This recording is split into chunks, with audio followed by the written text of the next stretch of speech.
All right, class. The date is September 24th. You know who I am. I'm Mr. Richter.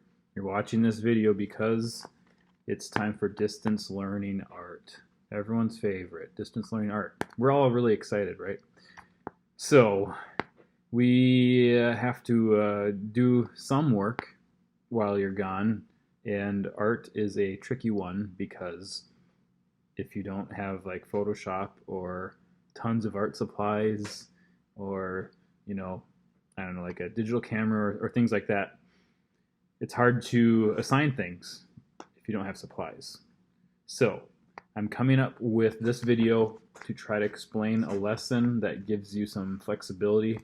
It's kind of like an independent project. Probably a lot of you have done an independent project at one point for one of your classes that you've had with me. So basically, you're going to get to kind of design your own thing.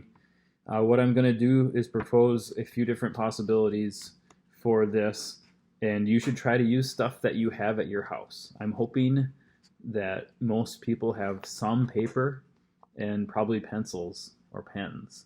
So you can actually, you can make a cool work of art with just an old-fashioned pencil and or paper or pens. In order to try to get you going in a direction, I have this thing called state standards that I have to meet, and it's harder to meet all those standards when you're not with me, because we can do more work in the art room than when you're at home. So I'm doing my best here, but I came up with a theme called communication in art. All right. It maybe is fairly obvious, but people have written entire books about this idea that art communicates. Okay, so art can communicate. And there is a art teacher, actually a professor, named David Darts, and I've read a lot of his stuff, and it's really interesting. So I'm kind of stealing some of his ideas and his goals when he teaches art. All right. In the modern world, art can refer to not just painting or drawing. In the modern world, we often think of music as art. There, my light goes off. We can think of poetry, movies, vlogs. Vlog. That's kind of a new thing over like the last 10 years that didn't even exist. Poetry, stop motion. A lot of you, I think, seems like a lot of kids tell me they made stop motion films back in elementary school. If you've ever taken Photoshop with me, that's a form of art. Memes, even memes can be art to an extent. Photography. A lot of people have cameras, and some of you have really nice phones. And it used to be that phones took okay pictures, but now some of them take like really nice pictures. So maybe that will be something that you could try to do. All right. So, some of those topics like music or poetry, you're like, really, like Mr. Richter, you're gonna tie poetry or music into art class? To me, I look at those things and I think that they do fit into art class, and they do relate to some of the art standards that I have to follow. So for distance learning, if you want to study a song or write a song or study some poetry or write some poetry, to me, I would be okay with that. So maybe that's not you, but to me, I'd be all right with that. Okay, so the main theme, again, of your distance artwork is communication.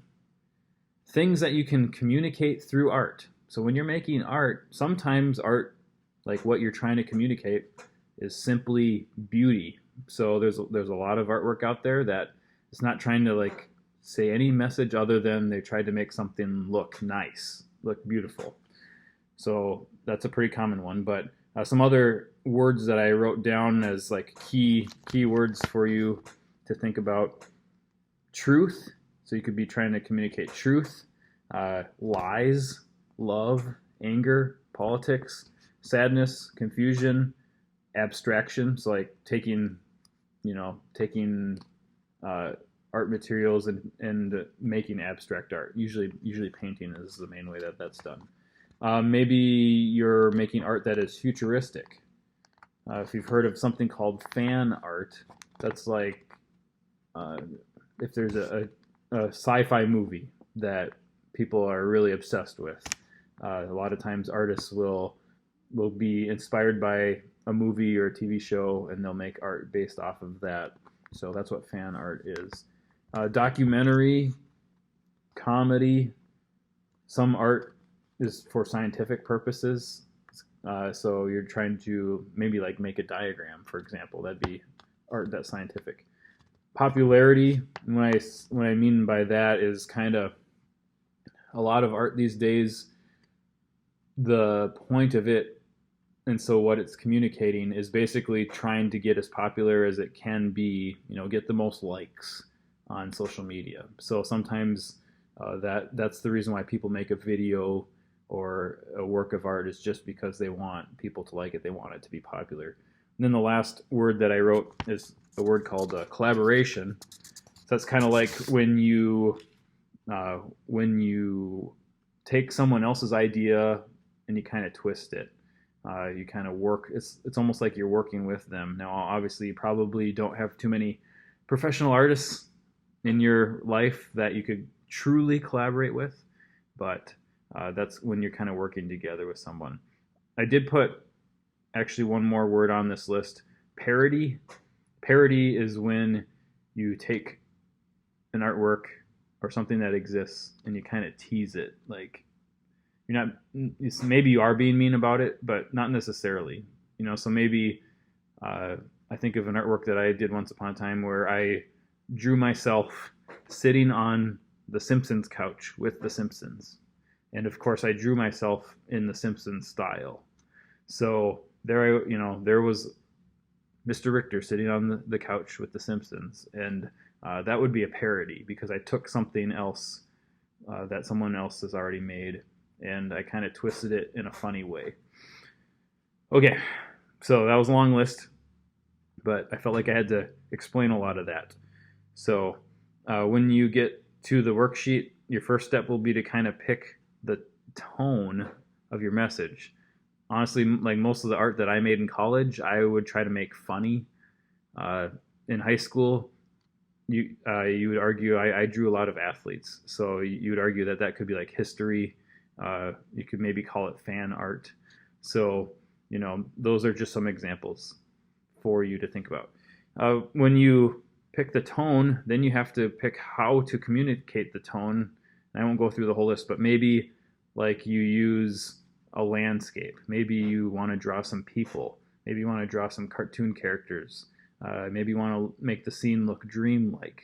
Maybe you want to have a bunch of color. Maybe you want to have it black and white. So you could actually pick more than one answer for number 2 on your brainstorm sheet. Number 3 is where you answer what you're going to make the art with. So maybe it's a drawing or painting, or maybe you're going to make a movie. So that's where you pick that.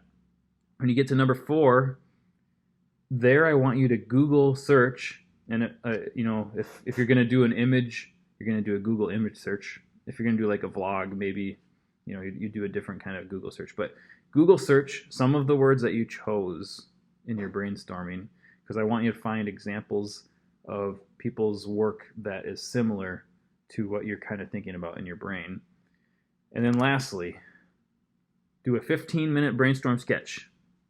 And I wrote nothing killer or crazy, just something you can send to me so I can give you some advice. All right? So you're not trying to come up with the most beautiful brainstorm sketch of all time. We've had this conversation, right? Our brainstorm sketches are supposed to be and just enough so I can tell what you're doing. And then you send it to me. I give you advice on it. Okay?